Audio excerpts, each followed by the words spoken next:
होगा। अगर तो आप पाकिस्तान क्रिकेट के फॉलोअर है तो डेफिनेटली आपका वीकेंड जो है वो बहुत अच्छा गुजरा होगा with the performance that Pakistan team gave और 22 साल बाद ऑस्ट्रेलिया में ऑस्ट्रेलिया को हराने का। दोस्तों, जैसा कि हम सब जानते हैं कि चैंपियन ट्रॉफी पाकिस्तान में होने जा रही है और इंडिया ने पहले ही वहां जाने से इनकार कर दिया था। और अब जब जो चैंपियन ट्रॉफी है उसको पाकिस्तान जो है अपने अलग अलग शहरों में लेकर जाएगा, तो उसमें पीओ की का भी नाम शामिल था। तो इसके ऊपर इंडिया ने ज़बरदस्त एतराज़ जताया है।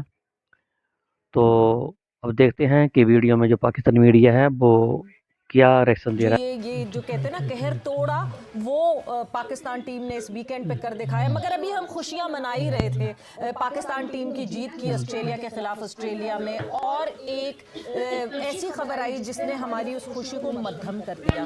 वो खबर थी चैंपियंस ट्रॉफी को लेकर, और जिस तरह बीसीसीआई का रद्द अमल अलग अलग प्लेटफॉर्म से सामने आया, एक ऑफिशियल लेटर की फॉर्म में या एक ऑफिशियल रिटन फॉर्म में अभी तक सामने नहीं आया। मगर PCB is ready and they are gearing up कि ऐसे मौकफ पे क्या उनका स्टैंड क्या होगा, उनका क्या मौकफ होगा ऐसे डिसीजन पे अगर बीसीसीआई पाकिस्तान ट्रैवल नहीं करते हैं चैंपियंस ट्रॉफी के लिए। तो एक तरफ तो हम खुशी मना रहे हैं पाकिस्तान की जीत की, और दूसरी तरफ हम अब डिसीजन मेकिंग डिस्कशंस पर आ गए हैं कि करना क्या चाहिए पाकिस्तान को अगर बीसीसीआई ट्रैवल करने से मना कर दी। तो सारी डिस्कशन आज हमारे शो पे होगी। We have a lot of guests with us here on जोर का जोर। मैं हूं सवेरा पाशा और मेरे साथ मौजूद है हाफिज मोहम्मद इमरान। बिल्कुल सवेरा जैसे आपने कहा, ये बहुत टूटा खुदा खुदा करके 22 बरस के बाद, और फिर आपके साथ चैंपियंस ट्रॉफी का भी जिक्र किया, तो इसी को कहते हैं पलटना झपटना, झपट कर पलटना। तो ये सारी चीज़ें उसी से मिलती हैं कि पाकिस्तान की क्रिकेट इसी तरीके से है, 1 मिनट पे नीचे है, दूसरे मिनट पे ऊपर है। तो ये चीज़ें साथ हैं। पाकिस्तान जैसे आपने चैंपियंस ट्रॉफी का जिक्र किया कि पाकिस्तान के लिए एक मुश्किल वक्त जरूर है।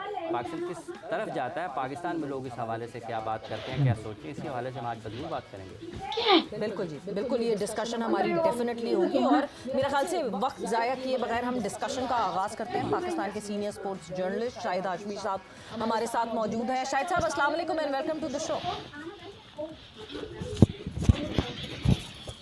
वालेकुम अस्सलाम सगीरा। वालेकुम सलाम। सो शायद साहब, सबसे पहले तो ज़रा हम खुशी की बात कर लेते हैं, उसके बाद जो एक घबराहट वाली बात है उसकी बात करेंगे। तो खुशी की बात डेफिनेटली पाकिस्तान ने 22 साल बाद ऑस्ट्रेलिया को ऑस्ट्रेलिया में शिकस्त दी। क्या हुआ इन लड़कों को अचानक, क्या स्किल लेवल बढ़ गया इनका, क्या क्या मतलब ये कहानी में इतना बड़ा ट्विस्ट कैसे आया, इनकी बॉडी लैंग्वेज इतनी कैसे चेंज हो गई? क्या एक रिजवान के कप्तान बनने से सारी तब्दीलियाँ हुई या और भी कुछ हुआ बैक हैंड?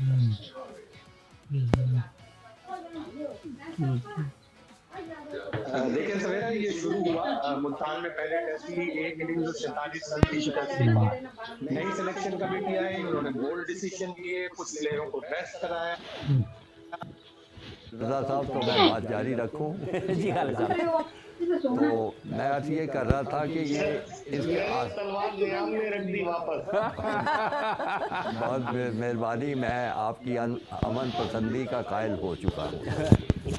तो मैं अर्ज ये कर रहा था कि माजी का मामला भी यही था, और पिछले कुछ अरसे से मीडिया से भी ऐसी खबरें आ रही थी। तो पाकिस्तान को उस वक्त ये नहीं रवैया हमारा होना चाहिए था कि जिनका टूर्नामेंट है वही टीमें लेके आएंगे। आपने भी शायद ये बयान देखा हो, मेरी नज़रों से भी ये बयान गुजरा है। ऐसा नहीं है। वो हिंदुस्तान की जो हट धर्मी है और ये उनकी पॉलिसी का हिस्सा है, और पॉलिसी उनकी ये है कि इस क्रिकेट को इस्तेमाल करके पाकिस्तान को बैनुल-अक़वामी सतह पर तबाह किया जाए, बैनुल-अक़वामी सतह पर उनको रुसवा किया जाए, दुनिया को ये पैगाम दिया जाए कि ये मुल्क जो है वो खेलों के लिए या किसी काम के लिए महफूज नहीं है।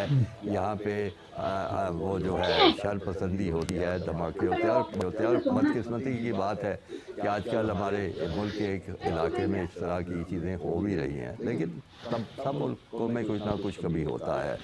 तो कभी भी कोई स्पोर्ट्स का इवेंट, और ख़ासतौर पे क्रिकेट का इवेंट जो है वो उससे कोई ख़राबी नहीं पैदा हुई। तो अब ये जो वो कर रहे हैं वो अपनी पॉलिसी के तहत कर रहे हैं, वो करते रहे हैं, माजी में भी करते रहे हैं, आइंदा भी करेंगे, अब भी वो इसी हट धर्मी का मुजाहरा करेंगे। अब उसके से निपटने के लिए मैं समझता हूँ कि 2-3 हमारे पास लाए अमल है। पाकिस्तान को बहुत पहले सरगर्म हो जाना चाहिए था। अब तक ये मामला जो है तमाम आईसीसी के ममालिक के साथ पाकिस्तान को उठा देना चाहिए था कि जनाब ये आप चैम्पियंस ट्रॉफी हमें अलॉट तो हुई है, लेकिन इस मुल्क का इनके इस रवैये का आप क्या करेंगे। ये आपको इंग्लिस्तान से बात करनी चाहिए थी, ऑस्ट्रेलिया से बात करनी चाहिए थी। ये फाउंडिंग मेंबर्स हैं और इनकी कुछ ना कुछ अहमियत है, और बाकी मुल्कों से भी करनी चाहिए थी। मुझे इस चीज़ का एहसास है कि हिंदुस्तान का असर रसूख जो है एशिया में, जो हमारे इस खत्े में ममालिक हैं उनके बहुत ज़्यादा है। उनका असर रसूख बांग्लादेश में भी है, श्रीलंका पे भी है, अफगानिस्तान में, सब पे है। ये सारी चीज़ें दुरुस्त है, लेकिन जब आप दुनिया में आवाज़ उठाते हैं और इसको एक इशू बनाते हैं तो हर इस हट दर्मी का जवाब तो हिंदुस्तान को देना पड़ेगा। वो ज़ाहिर इंग्लिस्तान पूछता कि भाई अभी हम 3 टेस्ट मैच खेल के आए हैं, हमें कोई मसला नहीं पैदा हुआ, आप ये क्या कर रहे हैं। ऑस्ट्रेलिया को भी ये सवाल उठाते तो वो भी पूछते हैं। उनकी कम से कम क्रिकेट की हद तक एक तवाना आवाज़ है। हिंदुस्तान में पैसा बहुत है और कॉरपोरेट सपोर्ट है क्रिकेट के, इस वजह से उनके नखरे देखे जाते हैं। अब आप देखें कि वो आईसीसी पे भी काबिज हो चुके हैं। ये सारी बातें अपनी जगह दुरुस्त है, लेकिन मैं समझता हूँ कि आजकल जितनी कमज़ोर पोजीशन हिंदुस्तान की है बैनुल-अक़वामी सतह पे, इससे पहले मैंने कभी नहीं देखी। वजह उसकी क्या? वजह उसकी क्रिकेट नहीं है, वजह उसकी ये है कि वो दुनिया के दूसरे ममालिक में दखल अंदाजी करते हुए पाए गए हैं और पकड़े गए हैं। आपने देखा होगा कनाडा से कितनी खुल्लम खुल्ला उनके खिलाफ हो रही है बातें। अमेरिका भी अब जो कि उनकी हमायत करता था वो भी कनाडा की हमायत कर रहा है। तो इस वक्त उनकी पोजीशन कमज़ोर थी। अगर हम क्रिकेट खेलने वाले 8-9 मुल्कों के साथ रब्ता करके उनको लॉबी करते, उनको बताते कि जनाब ये तमाशा जो है हर दफ़ा होता है, आप इसका एक दफ़ा ही तदारक करें जो करना चाहिए, ये हमें करना चाहिए था।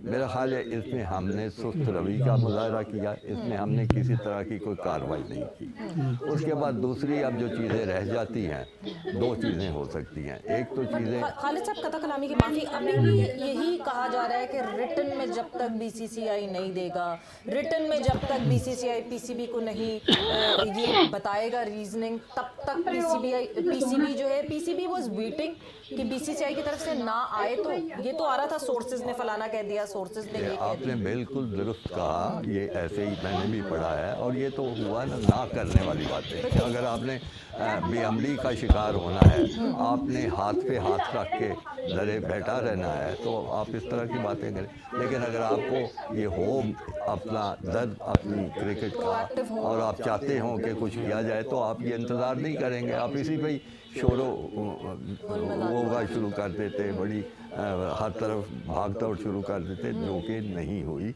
और मैं समझता हूँ कि हमने वो मिस कर दी है चीज़। अब मिस एक और चीज़ भी की, इकबाल साहब की तरफ मैं सॉरी जाऊंगी, इकबाल साहब की तरफ मूव ऑन करूंगी। इकबाल साहब, मिस हमने एक और चीज़ भी की, क्योंकि जिस वक्त ये एफटीपी तैयार होती है, जिस वक्त ये स्केड्यूल्स बनते हैं, जिस वक्त ये इवेंट और उसके होस्ट के नाम सामने आते हैं, ये सारे मेंबर बोर्ड्स बैठकर उस एफटीपी पे साइन करते हैं, एग्री करते हैं। तो ये बात जिस वक्त एफटीपी तैयार हुई कि चैंपियंस ट्रॉफी पाकिस्तान होस्ट करेगा, उस वक्त क्यों नहीं कोई स्टांस आया बीसीसीआई की तरफ से, या उस वक्त कोई पॉइंट ऑफ कॉन्फ्लिक्ट क्यों नहीं आया कि नहीं जी हमें तो इजाजत ही नहीं मिलेगी ट्रैवल करने की? Why did they waited till this very last moment? सवेरा उनको 2023 का 50 ओवर्स का वर्ल्ड कप कराना था, इसलिए उन्होंने कुछ नहीं एतराज़ किया। और वो मुनीर नियाज़ी के शेर का मिसरा है ना कि हमेशा देर कर देता हूँ, तो पाकिस्तान क्रिकेट बोर्ड के लिए वो मिसरा सादिक आता है कि हमेशा देर कर देता हूँ। और एक तो इनस्टेबिलिटी थी क्रिकेट बोर्ड में, डिफरेंट चेयरमैन थे। इससे पहले भी हमने लीगली भारत के खिलाफ एक केस किया था, क्या हुआ, उसके डैमेजेस हमें भरने पड़े। तो मेरे ख्याल में हम खुद कमजोर विकेट पर हैं, और मैं खालिद महमूद साहब की बात से मुकम्मल इत्तफाक करूंगा कि हमें बहुत पहले कुछ शुरू कर देना चाहिए था। अब ये नहीं कि अचानक जब